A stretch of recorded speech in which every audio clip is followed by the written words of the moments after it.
अस्सलाम वालेकुम नाज़रीन, मैं हूँ आपकी होस्ट एनिशा और आप देख रहे हैं वीकेंड शाइन विद एनिशा। कैसे हैं आप लोग? ठीक ठाक? मैं भी बिल्कुल ठीक हूँ। मेरी दुआ है आप हमेशा हंसते मुस्कुराते रहें, खुश रहें, आबाद रहें और इसी तरह हमारा चैनल K21 न्यूज़ और हमारा show weekend shine with Anisha देखते रहें।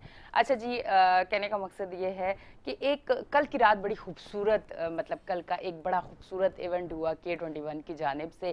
K21 ने जो है ईद मिलन पार्टी दी और उसमें जो मेहमान खुसूसी थे वो थे कमिश्नर कराची जो हैं वो थे और इसके साथ बहुत सारे जो है आला ओहदे पे जो लोग थे वो भी वहाँ मौजूद थे। एक बड़ा अच्छा एक इवेंट हुआ जिसमें जो है हमारे K21 के चेयरमैन साहब भी मौजूद थे, सैयद गुफरान मुश्तबा, और हमारे CEO सैयद फुरकान मुश्तबा साहब भी मौजूद थे। हम लोग भी मौजूद थे, बड़ा इंजॉय भी किया, बहुत अच्छा लगा। एक बड़ा अच्छा इवेंट था और भरपूर हम लोगों ने उसको एंजॉय किया है और अच्छा एक फ़ील आ रहा था, एक ईद वाली खुशी आ रही थी। तो हमने सोचा कि क्यों ना रिकॉर्ड कर लें और हम आपको दिखाएं कि K21 जो है वो इस तरह से हमारे लिए खूबसूरत दिनों को जो है वो हमारे साथ सेलिब्रेट करने को अहम समझते हैं। तो हम लोग K21 और कमिश्नर कराची साहब और आला ओहदे पे जो लोग फाइज हैं वो हम सब लोग मिलके ईद मिलन पार्टी कल एंजॉय कर रहे थे। उसके कुछ क्लिप्स और कुछ रिकॉर्डिंग है जो मैं चाहती हूँ कि मैं आपको दिखाऊं। तो आइए चलते हैं।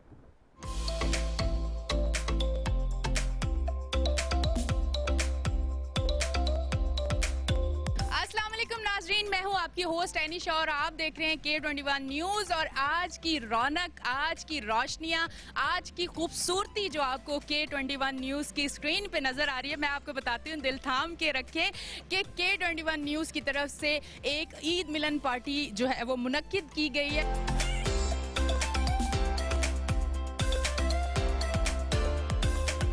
K21 के चेयरमैन सैयद गुफरान मुश्तबा भी मौजूद हैं, CEO सैयद फुरकान मुश्तबा साहब भी यहाँ मौजूद है। आज की जो ये इवेंट है ये बड़ा खूबसूरत होने वाला है।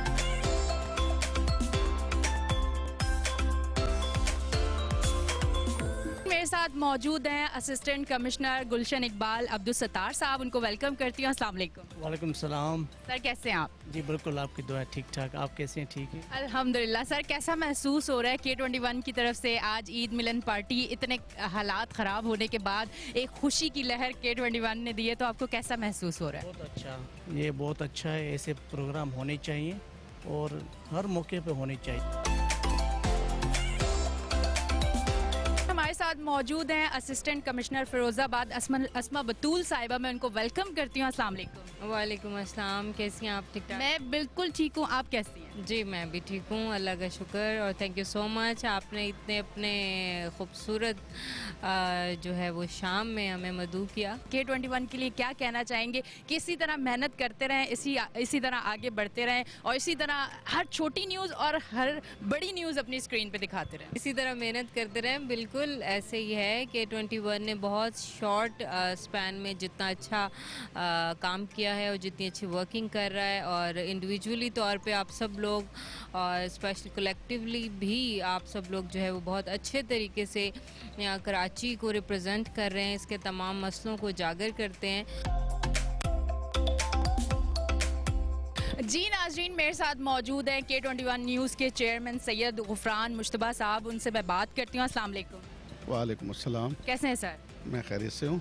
सर आपने कराची में जो एक अलग दुनिया बसा दी K21 न्यूज़ करके, एक जो फैमिली बना दी है, जो एक, क्योंकि मैं भी एक एंकर हूँ, एक जो माहौल वहाँ का माशाल्लाह है, जितनी खूबसूरती से आपने K21 को बनाया और माशाल्लाह आगे लेके जा रहे हैं। तो सर इसी तरह हम यही चाहते हैं कि ये आगे भी बढ़े और हम ये भी पूछना चाहेंगे कि सर ये प्लानिंग आगे और कितना बढ़ेगी? ये बनाने का मकसद ये है कि क्योंकि मैं ख़ुद कराची का रिहायशी हूँ और मैं चाहता हूँ कराची के अंदर जो भी मसाइल हैं उनको उजागर करें ताकि वो फ़ौरन ही हल हो जाएं। और बहुत ज़्यादा कोशिश की है मगर अभी भी बहुत कोशिश कम है और मज़ीद इसको कोशिश बढ़ा रहे हैं, अपने बंदों को भी बढ़ा रहे हैं ताकि गली गली की न्यूज़ जब TV पे आएगी तो गली गली के मसाइल इंशाल्लाह बहुत जल्द हल हो जाएंगे। साथ मौजूद हैं कमिश्नर कराची मोहम्मद इकबाल मेमन साहब, उनको वेलकम करती हूँ। अस्सलाम वालेकुम। वास्सलाम। सर कैसे हैं आप? जी अल्हम्दुलिल्लाह। अच्छा सर, सबसे पहले तो ये बताएं, जो आज की तकरीब है आपको कैसा महसूस हो रहा है? ईद के बाद एक ईद का समा K21 की जानिब से आपके लिए? मेरा ख्याल है कि जिस तरह से K21 कराची की खिदमत कर रहा है और इसी तरह इसी चैनल ने आज इतनी खूबसूरत तकरीब का एहतमाम किया है। मैं बड़ा खुश हूँ, यहाँ पे आके दोस्तों से मिला हूँ और ग़ुफ़रान मुश्तबा साहब को तारीफ़ किए बगैर बंदा रह नहीं सकता। जिस तरह से ये मेहनत करते हैं और चैनल को चला रहे हैं, कराची की खिदमत कर रहे हैं। तो आपका साथ हमेशा साथ रहेगा इंशाल्लाह कि इसी तरह हिम्मत दिखा के आपकी सपोर्ट के साथ हम आगे बढ़ते रहें। हम तो ऑलरेडी पार्टनर्स हैं कराची की डेवलपमेंट में, K21 और कमिश्नर ऑफिस, हम साथ साथ हैं।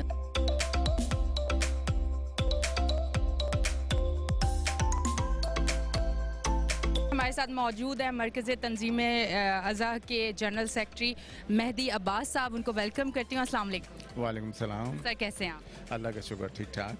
अच्छा सर, ये बताइएगा, ये जो K21 है कराची का चैनल है, कराची के हालात पे और इन सारी चीज़ों पे, बल्कि उससे हट के भी एक जिस तरह से तरबियत एक बच्चे की जाती है, हमारे मालकान जो है उसमें बड़ा हिस्सा उनका हो रहता है, उस पर आप क्या कहना चाहेंगे? सबसे पहले तो मैं शुक्रिया अदा करूँगा K21 का कि आज उनके हवाले से ये तकरीब ईद मिलन पार्टी जो कि इकबाल मेमन कमीशनर कराची है उनके एजाज़ में दी गई थी, और इसमें मेरी मरकज़ी तंजीम अज़ा इसकी वो टीम भी इसमें शामिल है।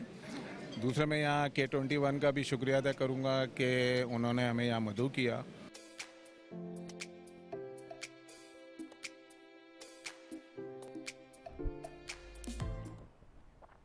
जी नाज़रीन, आपने देखा ये हमारी ईद मिलन पार्टी की कुछ झलकियाँ थी जो मैंने सोचा कि आज सुबह सुबह आपको दिखा दूँ।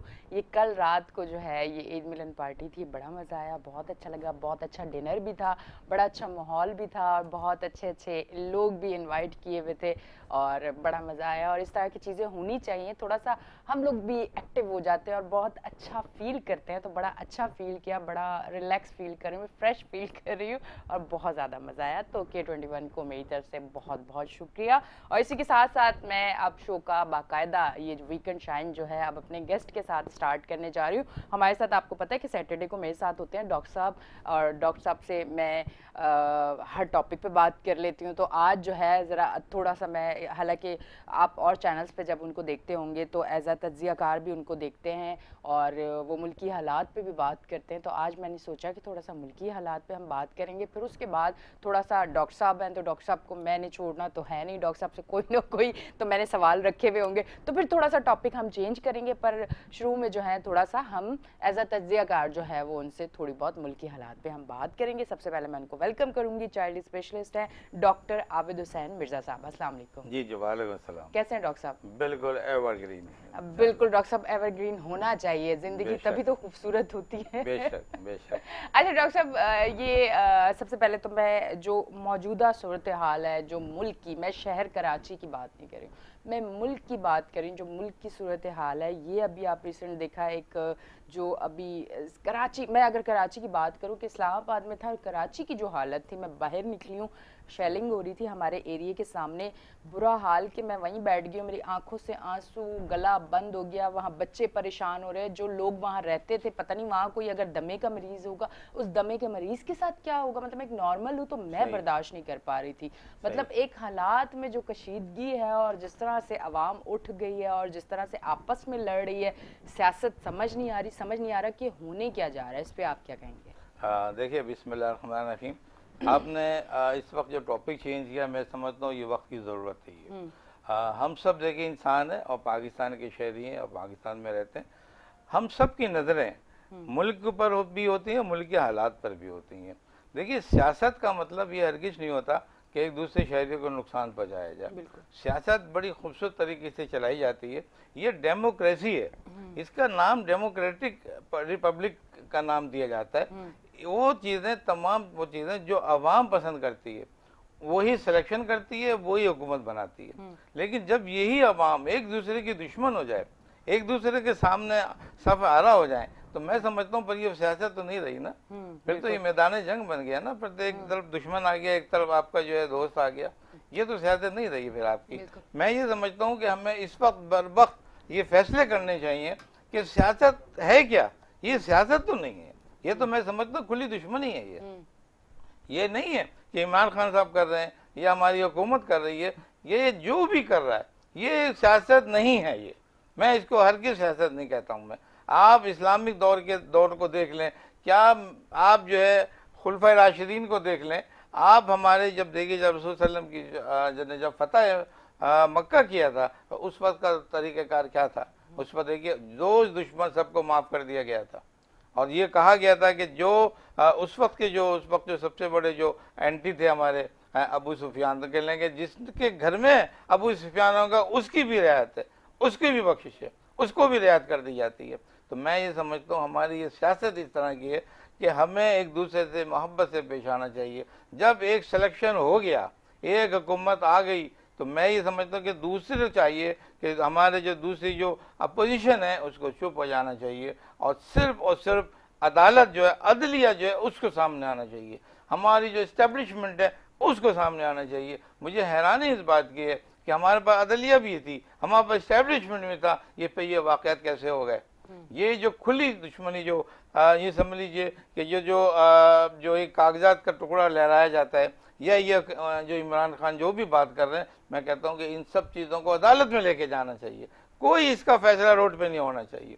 रोड का फैसला का मतलब ये है कि आप एक दूसरे को नुकसान पहुंचा रहे हैं। डॉक्टर साहब इस पे थोड़ा सा बताइएगा, ये जो जिस तरह से लोगों को घरों से निकलने का कहा, फिर औरतों को भी देखा गया कि जिस तरह की वीडियोस आई कि औरतें 1 महीने का बच्चा लेके भी निकली हुई हैं और मर्द हजरात भी बच्चे लेके निकले हुए हैं, जवान लोग भी निकले हुए हैं, डेथ भी हुई है लोगों की, 1 आध 2 की, ठीक है। अब ये आप बताएं कि ये कोई बेहतर चीज़ है कि इस तरह से लोगों को इमोशनल ब्लैकमेल करके आप घरों से निकालें और अल्लाह न करे उनको कोई नुकसान होता है, और चले ठीक है वो आपका हक है, आप ज़रूर धरना भी दें, एहतजाज करें, सब कुछ, पर एक तरीक़ेकार से ना, मतलब ऐसा नहीं है आप यकीन करें कराची का जो हाल, मैं कराची में रहती हूँ, मैं इस्लामाबाद का तो मुझे पता ही नहीं कि वहाँ कितनी ज़्यादा मुश्किल होगी ना, वो तो हम स्क्रीन पे या जो खबरें हमें मिलती रहती है हम उसके तहत ही बता सकते हैं। कराची का जो हाल था, फिर लोग कहते हैं कि ठीक है ये हुकूमत ने क्यों इस तरह की चीज़ें की, हमें आज़ादी दे देते, हम निकल आते, आप ये क्यों नहीं समझते कि आपको खुले रोड करके सब चीज़ें दे देते कि आप रिलैक्स होके जाएं, उसी में कोई ऐसे फसाद करने वाले लोग शामिल हो जाते जो नुकसान पहुंचाते, जो वहाँ कारोबारी लोग हैं उनकी चीज़ों को नुकसान पहुंचाते या किसी को नुकसान पहुंचाते, ये कोई बहुत बड़ा हादसा हो सकता था। हुकूमत इतना बड़ा कोई वो रिस्क तो नहीं लेगी ना कि आसानी से सारी चीज़ें खोल दे कि जाओ आप जो आपने करना है आप करो, ठीक है, प्रॉपर अमन के साथ जो आप करना चाहते वो आप करो, पर इस तरह करोगे या आप लोगों को नुकसान दें या ये सारी चीज़ें करें। डॉक्टर साहब इस पे क्या कहते हैं कि अमन और इस चीज़ को, मतलब आप किसी भी दौर में देखें, आप कोई भी कुर्सी से गया है, किसी ने अपनी इज्जत का उसको मसला नहीं बना लिया, किसी ने ये नहीं कहा कि ये हमारी कुर्सी है अब तो ये मैं लेके रहूंगा और ये मेरी है, मैं देख लेता हूँ, मैं तो पूरे पाकिस्तान को खड़ा कर दूंगा। डॉक्टर साहब ये किसी दौर में हुआ है इस तरह की सिचुएशन जो अब हो रही है? ऐसा कहीं नहीं हुआ और ना कभी हुआ था। ये उस वक्त से शुरू हो गया जब ये हमारी सियासत ने एक अजीब व गरीब रास्ता इख्तियार कर लिया, जिसको हम कहते हैं तूफान बदतमीजी। यार अखलाकियात भी कोई चीज होती ही नहीं होती है आप जुबान इस्तेमाल कौन सी करते हैं। ये नहीं कह रहा हूँ मैं सिर्फ इमरान खान को कह रहा हूँ, मैं सारी हुकूमत को लोगों को कह रहा हूँ। आप देखिए पार्लियामेंट में क्या नहीं हो रहा, कौमी असम्बली में, जो कौमी असम्बली हमने पीछे दफा जो सूरत हाल देखी, हम समझ गए थे कि अब ये रोड पे भी गुत्ता होंगे या रोड पे भी ये क्लैश होगा, इसका होगा। देखिए अगर एक हुकूमत या एक फिरका या एक तबका ये कहता है कि मैं जिहाद कर रहा हूँ, कोई भी बात है, जहां जिहाद का लफ्ज आएगा, जिहाद सिर्फ आपके जो उल्मा है वो डिसाइड करेंगे, आप और मैं डिसाइड नहीं कर सकते, सही ना। अगर मैं और आप किसी जिहाद के पीछे जाएंगे तो हम किसी उल्मा की जो पैरवी करेंगे उसके पीछे जाएंगे। हम और आप डिसाइड नहीं कर सकते कि हम जिहाद में जा रहे हो, ये फलाना हो ये फलाना। हमें चाहिए था कि इस मौके के ऊपर जब ये जो निकल रहा था हमारे उल्मा को सामने आना चाहिए था और वो ये बयान देते। हमारे जो उल्मा पाकिस्तान है, जो मुजतहिद है, वो कहते हैं कि जिहाद इसको कहते हैं, ये जिहाद नहीं है। अगर ये वाकई जिहाद है तो फिर हुकूमत खत्म हो गई है, फिर सब जिहाद के साथ शामिल हो जाएंगे। उसमें मुसलमान देखिए जो हुकूमत के वो भी तो मुसलमान है और दूसरे वो भी तो मुसलमान है, फिर सब एक जगह खड़े होंगे। लेकिन आप जिहाद करने किधर जा रहे हैं? आप किसको फतह करने जा रहे हैं? आप एक चीज जो इलेक्शन होके आई है, आपको चाहिए कि उसको टाइम दें, उसके साथ जो है वो इख्तियारात करें जो लोगों ने उसको दिया है। अब सुप्रीम कोर्ट बैठी है, आप उसको जाए ना। आप जितने भी, मैं ये कहता हूँ, आज मैं इस मैसेज ये देना चाहता हूँ हमारे अपोजिशन को, जो कुछ भी आपको करना है, जो कुछ भी आपको करना है, आप सुप्रीम कोर्ट में जाएं। आप अदालतों में जाएं, आप अदलिया को लेके जाएं आप साथ, आप रोडों पे फैसले नहीं करेंगे। और मैं अदलिया से ये दरख्वास्त करता हूँ इस मैसेज के थ्रू कि आप एक सख्त किस्म का एक ऑर्डर निकालें और उसको कह दें कि लॉ एंड ऑर्डर को किसी को भी हाथ में लेने की इजाज़त नहीं दी जाएगी। और अगर आपको कोई मुतालबात हैं या आपको कोई ऐसी चीज़ जो आपको हुकूमत के खिलाफ करना चाहते हैं या अवाम के खिलाफ करना चाहते हैं, आप अदालत में जाए, अदालत के दरवाजे खुले में, वहाँ फैसला करेंगे कि क्या करना है। ठीक है डॉक्टर साहब, थैंक यू। ब्रेक का टाइम आया, ब्रेक लेंगे। जी नाज़रीन, आप देख रहे हैं हमारा शो वीकेंड शाइन विद दानिशा। लेते हैं एक ब्रेक, मिलते हैं ब्रेक के बाद।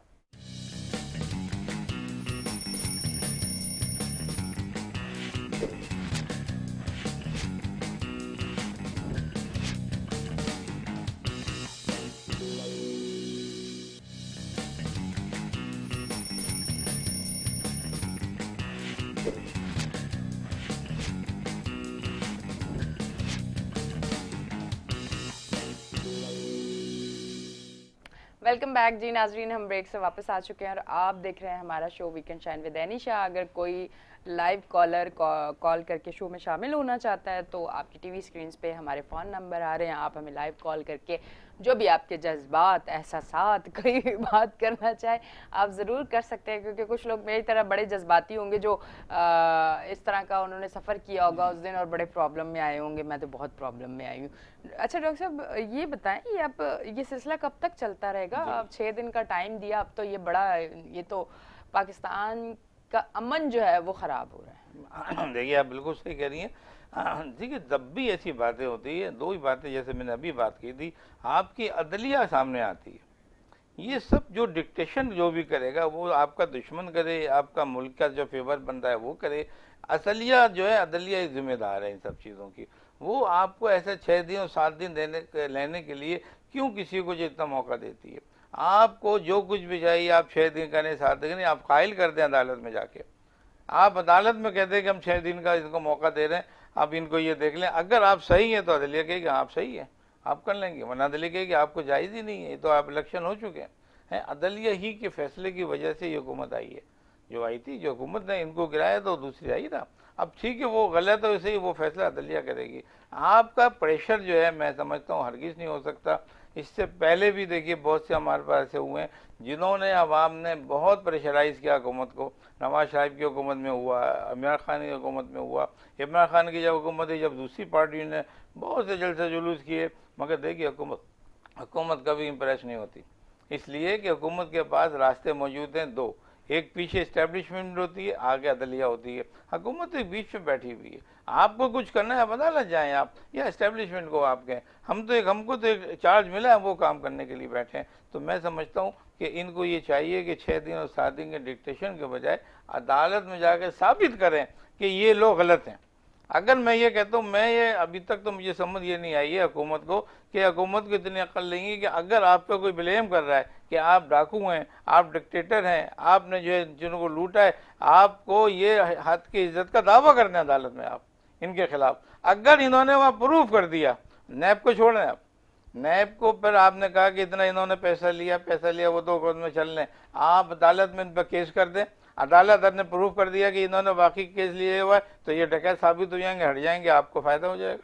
और अगर इसने हुकूमत ने आपने साबित नहीं कर सके तो आपको इसका जुर्माना देना होगा।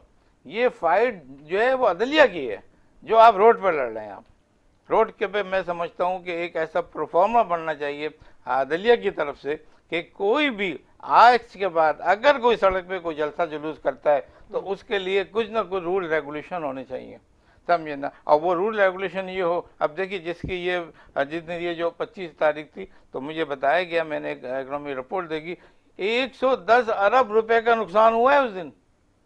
110 अरब आपका मुल्क जो है मखरूज हो गया। अब ये बताइए, ये कुछ कम अमाउंट है?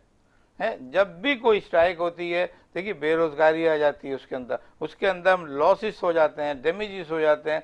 अब अगर आज के बाद ये मैं समझता हूँ कि अदलिया को ऐसा परफॉर्मेंस डाली करना चाहिए या हुकूमत को करना चाहिए कि जो कोई नुकसानात होंगे, जो कॉल दे रहा है वो जिम्मेदार है उन चीज़ों का, वो कॉम्पनसेट करेगा। ठीक है। अच्छा डॉक्टर साहब, हमारे साथ कराची से कॉलर भी हैं, या उनको वेलकम करते हैं। अस्सलाम वालेकुम। कैसी हैं आप? मैं ठीक हूँ, आप कैसे हैं? डॉक्टर साहब को भी बहुत सलाम। और यानी सबसे पहले तो मैं अप्रिशिएट करना चाहता हूँ, आप जाके जब लोगों में जाती हैं और बिल्कुल आम लोगों में उनके प्रॉब्लम देखती हैं और उनको बताती हैं, एटलीस्ट कम से कम हमारे नुमाइंदे तो जाते ही नहीं है, लेकिन एटलीस्ट उनको एक थोड़ी तसल्ली हो जाती है जब आप जाती हैं, पूछती हैं मसाइल, थोड़ा बहुत तो इंसान हाईलाइट हो ही जाता है ना। ये बड़ी अच्छी बात है आपकी। अच्छा, दूसरी बात, डॉक्टर साहब ने बात की तो मैं एक शेर पढ़ना चाहूंगा। आप जरा पॉलिटिकल बात हो रही कि हर इनकलाब जीस ने दिया मुझे फरेब, हर मोड़ पे लुटाऊं बड़ी सादगी के साथ, कभी तब्दीली के नाम पे, कभी इस्लामिक सिस्टम के नाम पे, कभी किसके नाम पे। तो प्रॉब्लम यहाँ कहाँ है कि हम लोग हैं ब्लाइंड फॉलोवर्स। हम लोग किसी को भी फॉलो करते हैं ना, हम उसकी परफॉर्मेंस बेस्ड फॉलो नहीं करते, हम उनकी शख्सियत परस्ती करने लगते हैं ना। फिर उसने अभी जो है डॉक्टर साहब ने बड़ी जबरदस्त बात की। मैं तो ये कहता हूँ हम तो शहद भी इस्लाम का नाम लेके बेच रहे हैं, यानी तकरीर तो अपनी जगह, दायरे वादे अपनी जगह, लेकिन शहद को भी इस्लामी का टच दे के बेचने की कोशिश करते हैं कि यानी हम अल्लाह की माजरत के साथ अल्लाह की आयतों की को बेचने की कोशिश करते हैं, जैसे बनी इसराइल किया करते थे। तो डॉक्टर साहब की बात बिल्कुल सही है। अपार्ट फ्रॉम ऑल पॉलिटिकल बात, मैं डॉक्टर साहब बहुत अच्छे व्यूज है डॉक्टर साहब के, बड़े अच्छे लगते हैं। डॉक्टर साहब मसला है कि आजकल एक वायरल इन्फेक्शन फैला हुआ है जिससे मैं खुद भी अफेक्टेड हो गया था। 5 दिन 6 दिन वो बुखार रहता है और बेइंतहा हो जाता है, कभी लगता है टाइफाइड है, कभी लगता है मलेरिया है। असल में उसके बाद हो जाती है वीकनेस बहुत ज्यादा, एक घर में हो तो काफी लोगों को हो जाता है। अब मुझे ये बताइए कि वो अगर आपके पास वायरल इन्फेक्शन हो गया 5 डेज वाला, उसके बाद उसकी रिकवरी के लिए हमें क्या करना चाहिए, ये मेरा सवाल है। ठीक है ठीक है जी, थैंक यू, अल्लाह हाफिज जी। जी डॉक्टर साहब, थैंक यू वेरी मच। या आपने जो है बड़ी गौर से ये हमारी बातें सुनी। हमारा देखिए मकसद सब यही है कि अगर हम एक अपनी सोच रखते हैं और हम एक मुल्क के अपने शहरी हैं तो हमें भी अपनी राय देनी चाहिए। हम यहाँ बैठ के ज़रूर न्यूट्रल हैं, बिल्कुल न्यूट्रल का जैसे एक डेफिनेशन आ गई थी। न्यूट्रल वो तमाम लोग हैं, ये नहीं है कि फ़ौज न्यूट्रल है, वो तमाम स्कॉलर न्यूट्रल हैं जो हक बात करेंगे और ना वो आपका फेवर करते हैं ना किसी एक हक बात करते हैं। हमने हक बात की है। हमें आज के बाद ये मेरी रिक्वेस्ट है हुकूमत से कि जितने भी पाबंद ये जो जलसे जुलूस हैं आप इन सबको बंद कराएं और इसके लिए बाकायदा एक परफॉर्मा बनाएं। अगर कोई डैमेजेस होंगे तो वो जिसने कॉल दी वो उसका जिम्मेदार है, वो उसको कॉम्पनसेट देगा। नंबर 1। नंबर 2 ये होगा कि आपको अगर कोई एहतजाज रिकॉर्ड कराना है तो प्रेस क्लब मौजूद है, हमारे यहाँ किताब मौजूद है, हमारी असम्बलियाँ हैं, दूसरी जगह हैं, वहाँ जाके आप रिकॉर्ड करें। आप बड़े से बड़ी जगह पर जाके अगर आपको फिर भी कोई नाइंसाफ़ी लगती है तो अदलिया में जाएँ आप, समझे ना, वहाँ आपके फैसले होंगे। रोडों पे सड़कों पे फैसले नहीं करने हैं आपने। ये कोई वो आज़ादी नहीं जो मुल्क से पहले कायदे आज़म ने जलसे जुलूस किए थे। आप इनको कहीं उनसे नहीं मिलाते आप जाके, या वो लश्कर गज़वात और वो जो हुआ करते रसूल में, ये वो चीज़ें नहीं है। ये आपका आज़ाद मुल्क है, आप इसके अंदर खुद भी रहते हैं, आपको भी आज़ादी हासिल है। क्या ये आज़ादी नहीं है? आप देखिए इमरान खान कह रहे हैं कि मैं आज़ाद के लिए जंग कर रहा हूँ, तो देखिए ये आज़ादी तो ऑलरेडी उनके पास मौजूद है। अब वहाँ से उतरे सीधे अपने घर गए, अपने बनी गाला चले गए, किसी ने रोका उनको? नहीं रोका। आप ये जलसा जुलूस आप देख लेते जरा, बिफोर पार्टीशन करके तो देखते आप कब के आपके घर पे छापे लग गए होते और पता नहीं लगता ये अंग्रेज और हिंदू क्या कर चुके होते। ये आपकी आज़ादी थी कि आप अपने मुल्क में आज़ादी थे, जाकर अभी तक आप घूम रहे हैं। ये आज़ाद मुल्क है, ये इसलिए आप करें। आप आज़ादी को मुख्तलिफ मायनों में ना इस्तेमाल करें, वो जो इसके आज़ादी के मायने उन्हीं को लें। और मैं समझता हूँ कि वो जो जिहाद है हमारे उलमा को भी बीच में आनी चाहिए। इसकी वजह क्या हुई? इसकी वजह ये कि हम बहुत आगे निकल गए। हमने सियासत को और इक़्तिदार को तोड़ मरोड़ के ऐसा पेश करने लगे कि ये चीज़ समझे कि ये हमारी मिल्कियत है, ये कुर्सी हमारी मिल्कियत है, हम किसी तरह इस तक पहुँच जाएँ। अरे भाई इसकी वैल्यूज़ क्या बनती है? कोई वैल्यू नहीं है पैसे की इसकी। आप अपनी इज्जत बनाएं। आज भी आपके मुल्क में ऐसे लोग मौजूद हैं जो ना कुर्सी पर हैं, ना पोजीशन में हैं, ना कोई हुकूमत के उसमें हैं, इसके बावजूद उनका ये वक़ार है, समझिए ना, उनकी एक इज्जत है आपके मुल्क के अंदर। तो अपनी इज्जत आपको बनाएं। और ये तमाम जो है जो भी जो झगड़े हैं और जो डिस्प्यूटेड हो रहे हैं, जो सड़कों पे हो रहे हैं, ना कि सड़कों पे ना हो बल्कि पार्लियामेंट में भी नहीं होने चाहिए, आपकी जो असम्बली में भी नहीं होनी चाहिए। सबसे पहले अखलाकियात को अपने सामने लेके आएँ। देखिए अगर आप एक दूसरे की इज्जत करना भूल गए हैं, रिस्पेक्ट करना भूल गए हैं, तो आप इंसानियत से खारिज हो गए। आप पहले अपनी तामीर करें, अपने आप के अखलाकियात की तामीर करें, जो आपका मुल्क, आपका जो मज़हब सिखाता है, आपके रसूल सल्लल्लाहु अलैहि वसल्लम जो दर्ज दिया है। सबसे पहले अखलाकियात सीखो, अदब से बात करना सीखो। यही नहीं कह रहा हूँ मैं, सबको, पूरी दुनिया, पूरे पाकिस्तान और जहाँ जहाँ मुसलमान मौजूद है, मैं सबको ये जो है अपना ये मशवरा देता हूँ कि सब अपने तौर पे अपना मुहासबा करें, अपने अखलाकियात को बेहतर करें। आप देखिए दुनिया में कहीं भी होंगे, अगर आप अखलाकियात से बात करते हैं, मोहब्बत से बात करते हैं, आपकी हर जगह इज़्ज़त बनेगी, आपके मुल्क की इज़्ज़त बनेगी, आपके जो मज़हब की इज़्ज़त बनेगी। तो ये बड़ी ज़रूरी चीज़ है, मैं समझता हूँ कि ये हमारे मुल्क में करना चाहिए। आज के भाई ये जो हंगामे आराई हो रहे हैं और 6 दिन हो रहे हैं और 7 दिन हो रहे हैं, इनको आपस में जाके अपना अपना मुहासबा करें और अदलिया को फौरी तौर पे मैं समझता हूँ कि एक नोटिफिकेशन जारी करना चाहिए और वो यही कहे कि ये 6 दिन और 7 दिन जो आप दे रहे हैं इसको चैलेंज करें आप और ये देखें कि आए कि ये सही है या गलत है और इस तरह से हमारे शहरी को कितना हक पहुँचता है इन बातों का, जो ये आके जो है वो आके अल्टीमेट करें। ठीक है। अच्छा डॉक्टर साहब, अब थोड़ा सा वो याया का सवाल था, बुखार जो एक वायरस आया हुआ है 5 से 6 दिन रहता है और उसके बाद वीकनेस बहुत ज़्यादा होती है, थोड़ा सा इस पे हम बात करते हैं कि आया ये बुखार होता क्या है? ये टाइफाइड होता है, ये मलेरिया होता है, ये वायरल इन्फेक्शन है, इसके बाद फिर वीकनेस? क्योंकि वीकनेस तो मैंने जो देखा है वो टाइफाइड के बाद देखा है और मैंने देखा है मलेरिया के बाद और मैंने कोरोना के बाद, तीनों में मैंने देखा है क्योंकि कोरोना भी मुझे हुआ था। तो आप बताएं कि ये कौन सा बुखार है जिसके बाद इतनी वीकनेस आती है? देखिए हर बुखार जिसे बुखार हम कहते हैं एक्चुअली फेब्राइल इलनेस इसे हम कहते हैं और ये एक्चुअली होता है कि आपका जो बॉडी टेम्परेचर है वो ज़्यादा हो जाता है, उसकी लिमिटेशन है, समझिए ना। उसकी समझ लें कि एक जो माइल्ड मॉडरेट सीवियर या ये समझ लीजिए कि 100 तक 101 तक है, 100 से 1 से ऊपर चला गया, फिर 100 से 104 पे चला गया, ये उसकी रेशूज बने हुए हैं फर्स्ट सेकंड थर्ड के हिसाब से। हाई ग्रेड फीवर समझ लें, यानी सिंपल कर लें, low grade moderate high grade ये कर लें। तो हमारे यहाँ जो फीवर चल रहा है ये हर तरह के फीवर है। इस वक्त जो मौसम के हिसाब से देखिए, जो समर वेकेशन है, हमने पीछे दफ़ा भी डिस्कस किए थे, इनमें देखिए बहुत सी चीज़ें आती हैं, गले की बीमारियां आ रही हैं, इसमें पेट की बीमारियां आ रही हैं, इसमें वायरसेस आ रहे हैं, इसमें बैक्टीरिया आ रहे हैं। अगर आप एक पेशेंट है, आपको ये देखना है कि इसको मरज़ क्या है, तो इसके लिए ये हम कभी नहीं कह सकते कि एक मरज़ है उसको बुखार है तो टाइफाइड ही है उसे, या उसको टाइफाइड नहीं तो मलेरिया ही है उसे, मलेरिया है तो कोई वायरस ही है। Different kind of disease are available in Pakistan, not only in Pakistan but everywhere. In summer vacation जो है, in summer time are available. आप और हर टाइप की बीमारी में आ जाएगी। हमारे यहाँ जो मशहूर बीमारियाँ हैं, जो इस वक्त की बीमारियाँ, वो टाइफाइड है, एंटेरिक फीवर कहते हैं उसे। दूसरे नंबर पे मलेरिया है हमारा। तीसरे नंबर पे कुछ बैक्टीरियल के अलावा गले की बीमारी, गले की बीमारियां जो थ्रोट इन्फेक्शन है बहुत सिमिलर होती हैं। हाई ग्रेड फीवर होगा, उसमें खांसी आ गई, गला बंद होने लगे, सांस की थोड़ी प्रॉब्लम हो गई, आपको सर्दी लग रही है, बुखार तेज हो रहा है, ये भी इसी में हो रहा है। अच्छा, इसी के साथ गैस्ट्रो का मरज आ गया, आपका पेट का तेज बुखार हो रहा है, वोमिट हो रही है, उल्टी आ रही है, उसके साथ आपको उसके साथ डायरिया हो रहा है, पेट में दर्द हो रहा है, ये देखिए वायरल गैस्ट्रो हो गया आपका। इसी तरह कोलरा आ गया आपका, इसी तरह फूड पॉइजनिंग के थ्रू कुछ हो गए, आपकी चीज़ें आ गई हैं। इसी तरह की आपके जो वायरस आ गए, ख़ास तौर पे वायरस में बहुत सी अहम चीज़ें आ गई हैं। इसमें चिकन पॉक्स आ गया आपका। अच्छा, अब एक वायरस नया आ गया, मंकी पॉक्स वायरस आ गया। अच्छा डॉक्टर साहब, ये तो पहले अब मैं सवाल जरूर करूंगी आपसे, सॉरी, मैं पहले ये बताना चाहती हूँ, ये जैसे सोशल मीडिया पे मैंने एक तस्वीर देखी तो फिर तो दिल कांप गया। मैंने कहा या अल्लाह, ये किसी दुश्मन को भी नहीं होना चाहिए। तो आज शो पे मैंने सोचा था कि इस पे जरूर आपसे बात करेंगे। आया पाकिस्तान में वाकई आ चुका है?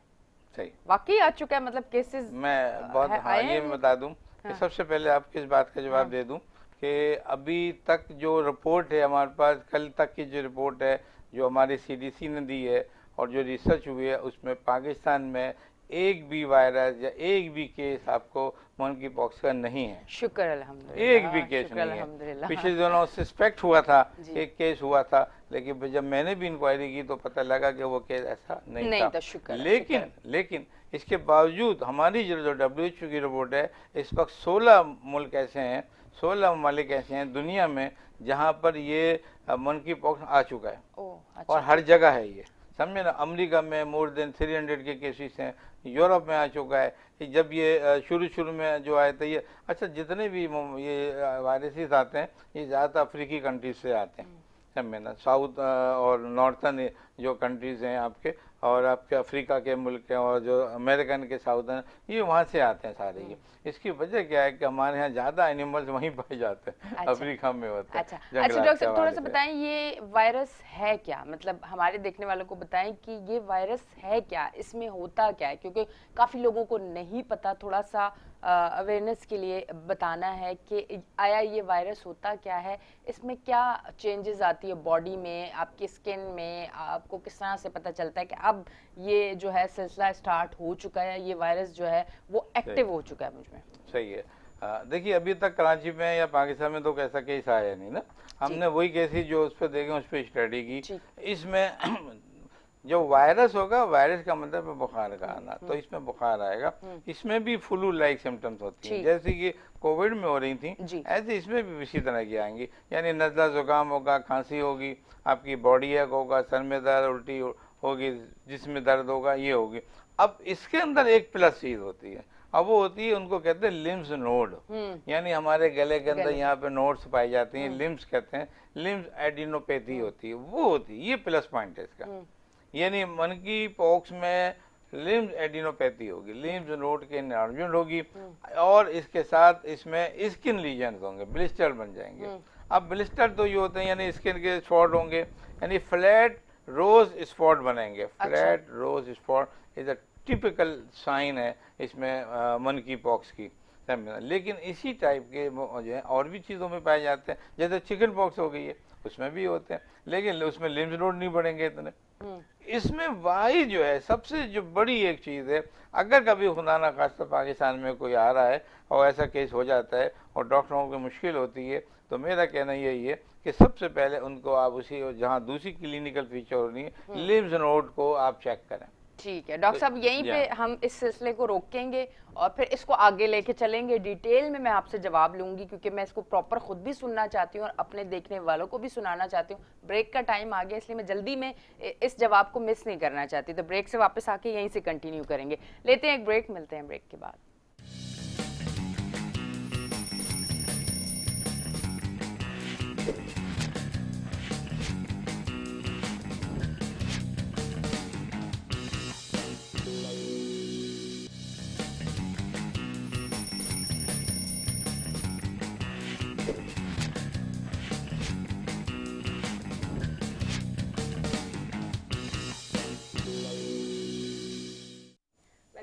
नाज़रीन, हम ब्रेक से वापस आ चुके हैं और आप देख रहे हैं हमारा show weekend shine with Anisha. Karachi का मौसम, डॉक्टर साहब थोड़ा सा अपनी बात पे भी आएंगे, फिर थोड़ा दो अल्फाज में मौसम के लिए बोल लूं। मेरे प्यारे कराची का प्यारा मौसम, यकीन करें इतना मज़ा आया मुझे सुबह जब मैं घर से K21 न्यूज़ के लिए निकली और मैंने मौसम देखा, तो मैंने सबसे पहले तो अल्लाह का शुक्र अदा किया और उसके बाद मैंने सोचा घूमने फिरने के दिन आ चुके हैं, अब तो एंजॉय हम लोग कर सकते हैं। कराची वाले जो है ना वो अच्छा मौसम बड़ा एंजॉय करते हैं और थोड़ा सा अच्छा मौसम हुआ। कराची वाले बड़े जिंदा दिल लोग हैं, खुद अकेले दोस्तों के साथ, फैमिली के साथ, बीवी के साथ, बच्चों के साथ पहुंच जाते हैं सी व्यू। ये बड़ी अच्छी चीज़ है, पता है इससे आप जो है ना वो कुछ टाइम मिल जाता है आपको आगे के लिए, आप चार्ज हो जाते हो, आप अपने जो फ्यूचर में या कुछ दिनों में काम करना चाहते हो उसके लिए आप एक्टिव हो जाते हो। तो इस तरह की चीज़ें होना लाजमी है। बड़ा प्यारा मौसम है, बारिशों का भी सिलसिला इंशाल्लाह स्टार्ट होगा, पर पहले मैं ये ज़रूर कहना चाहूँगी मेरे प्यारे लोग जो मुझे देख रहे हैं, बारिशों का सिलसिला शुरू हो, अपने छत पे जाके एंजॉय करें। कराची की वो सूरत हाल नहीं है कि आप सड़कों पे आएँ, आप लोग घूमने निकलें, पानी होता है, अल्लाह ना करे हादसे पहले भी बहुत ज़्यादा हो गया, अल्लाह ना दिखाए और कोई हादसे, किसी के घर का चिराग कभी भी ना बुझे, बड़ी तकलीफ दे ये चीज़ होती है। पर खुद सेफ रहें, कोशिश करें कि बाहर जब इतनी शदीद बारिश हो, हल्की फुल्की बूंदाबांदी में आप निकल जाए, जब शदीद बारिश हो तो कोशिश करें छत पे जाएं, वहीं इंजॉय करें, पकौड़े बनवाएं, फैमिली के साथ खाएं और खूब चिल करें, किसी को परेशान ना करें, ना खुद परेशान हो। डॉक्टर साहब आपकी बात भी कंटिन्यू करूंगी और बारिश पे अगर आप कुछ कहना चाहते हैं तो जरूर, और जो ब्रेक से पहले हम कर रहे थे उसको भी फिर हम कंटिन्यू करते हैं। देखिए कोई भी मौसम हो या कोई भी हालात हो, इसमें असल में इंसान की आजमाइश का वक्त होता है जी। मेरी रिक्वेस्ट यही है अपने कराची वालों से स्पेशली कि आप मौसम को भी इंजॉय करें, आप बाहर भी इंजॉय करें, लेकिन ये ज़रूर देख लें कि आपका जो ये मुल्क है, इसमें जो दूसरे लोग रहते हैं वही आपके भाई बहन हैं, वो जी, वो आपके अपने लोग हैं। अगर आप गाड़ी चला रहे हैं तो इतनी तेज़ ना चलाएं, कि मौसम अच्छा है तो आप जिसको भी जैसे चाय निकाल दें, सिग्नल तोड़ते भी निकल जाए आप, ऐसा नहीं हो। अगर आप इस तरह से अगर आप सड़क पे खड़े हुए तो आप ऐसा ना हो कि सड़क के बीच में आके आप जो से चाहे गाड़ी रोक ले। आप समंदरों पे जा रहे हैं, आप साहिलों पे समंदर पे जा रहे हैं, तो आप ये नहीं देखिए कोई आपको नहीं देख रहा, चलो आप जो है पानी में नहा रहे हैं।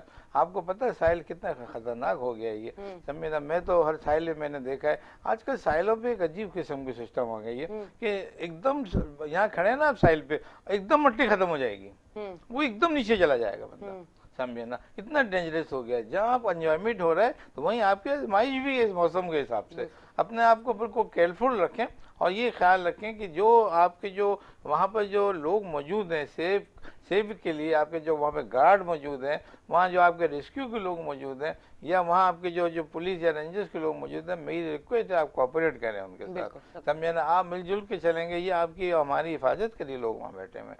आप हर जगह जाएं, आप होटलों में जाएं, होटलों में करने के बाद ये नहीं कि पैनिक हो गया आपने जाके करें जो है बेतुकी तरीके से लैंग्वेज इस्तेमाल कर रहे हैं, आपको भी नहीं, हर तरह से एक प्रॉपर अखलाकियात के दायरे में रह के करेंगे तो मैं समझता हूँ हर मौसम को एंजॉय करेंगे, हर चीज़ का एंजॉय करेंगे। यही है कि अपने आप को अखलाक के दामन में जरूर अपने आप को रखें और मोहब्बतों से पेश आए। बिल्कुल। और सबसे अहम चीज़ मैं ज़रूर कहना चाहूँगी अपने देखने वालों को, कुछ एक दो केसेस मेरे पास आए, क्योंकि एक जो मेरा माशाल्लाह दूसरा शो है वो थोड़ा सा बल्दियात, थोड़ा सा नहीं पूरा बल्दियात पे हम लोग करते, कराची की आवाज़, उसके लिए आया था, पर वो कुछ मेरे उस पर नहीं उतरता था, हमारा जो शो का पैटर्न है उस पर नहीं उतरता था, तो मैंने कहा सॉरी मैं नहीं कर सकती, पर यहाँ बात ज़रूर कर सकती हूँ। 2-3 केसेस आए कि घर पे लड़ाई झगड़ा और अल्लाह ना करे तलाक तक की नौबत आ गई और ये और वो, तो मैं अपने देखने वालों को ज़रूर ये कहना चाहूँगी, मैं मर्द हजरात को नहीं कहना चाहूँगी, मैं औरतों को कहना चाहूँगी, क्योंकि मैंने अपने बचपन से अपनी माँ से ये सीखा है कि औरत को घर बनाने के लिए बहुत सारी चीज़ें बर्दाश्त करनी होती है, औरत को घर बनाने के लिए बहुत सारी चीज़ें जोड़नी होती हैं, औरत को घर बनाने के लिए खुद को तोड़ के सबको जोड़ना होता है, तो तब उसका नाम होता है औरत। अगर आप हिम्मत हार गए, अगर आप अपने हस्बैंड को नहीं समझे, आप उसकी फैमिली को नहीं समझे, आप बदलेंगे, पूरी फैमिली पूरा ससुराल नहीं बदलता। मैं एक औरत होकर ये बात कर रही हूँ कि औरत को बदलना होता है, अपनी ससुराल में जाके उनके रहन सहन कैसा है, वो लोग क्या पसंद करते हैं, आप उन जैसे हो जाएं तो यकीन करें सब आपके होंगे। ना कि आप ये जाएं कि मैं 4 बजे उठती हूँ तो मैं 4 बजे ही उठूंगी, मैं जिस तरह से घर में करती थी, सबको जवाब देती थी, मैं ससुराल में भी दूंगी, ऐसा नहीं है। रिस्पेक्ट देंगे, रिश्तों को समझेंगे, यकीन करें सबसे ज़िंदगी का मुझे खूबसूरत रिश्ता लगता है हस्बैंड वाइफ का, सबसे खूबसूरत मतलब माँ बेटी का तो होता है, पर हस्बैंड वाइफ का रिश्ता बहुत ही आला, बहुत खूबसूरत, मेरे रब का ऐसा तोहफा कि आप अपनी हर दुख, हर सुख, हर बीमारी, हर एक चीज़ उसके साथ डिस्कस कर सकते हैं। तो खुदारा जो मेरी प्यारी बहनें अपना घर तोड़ रही हैं, थोड़ा सा बर्दाश्त करें, थोड़ी सी हिम्मत करें, थोड़ा सा समझने की कोशिश करें, थोड़ा सा प्यार और थोड़ा सा केयर अगर आप ज़्यादा करेंगे तो घर कभी भी नहीं टूटेगा। मेरी तरफ से एक मैसेज है, एक मशवरा है, अगर मानेंगी तो ज़िंदगी बहुत खूबसूरत होगी। और औरत के लिए कि बेस, हम लोग कहते हैं ना बेस अच्छी होनी चाहिए, नाश्ता अच्छा करें दिन बड़ा अच्छा गुजरेगा, वो बेस होता है, ठीक है। इसी तरह पहली शादी जो है वो आपकी बेस है, उसी के साथ आप एंड तक चलें तो औरत की बड़ी इज्जत होती है। ये मैं उन लोगों के लिए नहीं कह रही जिनकी 2 शादी हुई हैं यानी कि उनकी इज्जत नहीं है, ये वजह नहीं, ऐसे केसेस होते हैं, कुछ बहुत सारी वजूहात होती है, पर कोशिश करें कि घर बना के रखें। डॉक्टर साहब बहुत उम्दा बात है। अब मैं इस बात को जरा और एक्सप्रेड कर देता हूँ, फैला देता हूँ। इसका एक्सपेंशन ये है कि बेसिक टॉलरेंस है, कुव्वत बर्दाश्त, बिल्कुल सब्र और तहम्मुल। अगर शौहर सब्र से काम लेता है और बीवी सब्र से काम लेती है तो आइडियल घर है। बिल्कुल इसी तरह आप बड़े पैमाने पे आ जाएं, हमारे अपोजिशन अगर सब्र तहम्मुल और टॉलरेंस से काम ले तो एक खूबसूरत जिंदगी गुजार सकती है। हमारी हुकूमत में रहने वाले लोग अगर सब्र और तहम्मुल और मोहब्बत से पेश आए तो अपनी ज़िंदगी को बेहतर और अपने मुल्क की ज़िंदगी को बेहतर बना सकते हैं। ठीक है। मेरी आज मुद्दमाना एक सख्त और स्ट्रॉन्ग रिक्वेस्ट है मेरी, स्पेशली इमरान खान साहब से और उनकी जमात को कि प्लीज़ खुदा के लिए टॉलरेंस से काम लें, कुव्वत बर्दाश्त को मत जाने दें। सब्र और तहम्मुल एक बेसिक चीज़ है आपके मज़हब का, आपकी शख्सियत का, आपकी शख्सियत को देख के मुझे अंदाज़ा होता है, आप कोई भी शख्स देखे कि आप एक वेल बिल्ड पर्सनैलिटी के मालिक हैं, आप टॉलरेंस पावर आप में स्ट्रॉन्ग बहुत ज़्यादा है, आप इसको इस्तेमाल करें, इतनी जल्दी अपने आप को स्प्रेड नहीं करें, इतनी जल्दी स्प्लिट ना हो जाएं आप। और हुकूमत से भी मेरी ये रिक्वेस्ट है कि अपने साहब के अपने अपने तौर पे मोहब्बतों से पेश आएँ, और अगर एक दूसरे से मोहब्बत से पेश आएंगे, टॉलरेंस करेंगे, तो आपको मुल्क ना जैसे कि मियाँ बीवी से घर चल रहा था, आप लोगों से मुल्क चलेगा बेहतर तौर पे। बिल्कुल डॉक्टर साहब, और बिल्कुल डॉक्टर साहब ने बिल्कुल ठीक कहा है। पर डॉक्टर साहब का मशवरा अगर माना जाए तो डॉक्टर साहब आपको पता है हमारे मशवरे नहीं माने जाते हैं। सही, यहाँ पे हर इंसान कहता है कि मैं राइट हूँ, सब रॉन्ग है, मैं राइट हूँ। जिस दिन हम ये समझ गए कि जो बोल रहा है, जो कोई अगर हमें समझा रहा है, कोई मशवरा दे रहा है, थोड़ा इस पे भी देखते हैं, थोड़ा सा काम करते हैं, तो सब बेहतर हो जाएगा, जो कि हम लोगों ने करना नहीं है। डॉक्टर साहब बहुत बहुत शुक्रिया, आप तशरीफ लेके आए। सेगमेंट का टाइम खत्म हो चुका है, थैंक यू वेरी मच। जी नाज़रीन, आप देख रहे थे हमारा show weekend shine with Anisha. लेते हैं ब्रेक, मिलते हैं ब्रेक के बाद।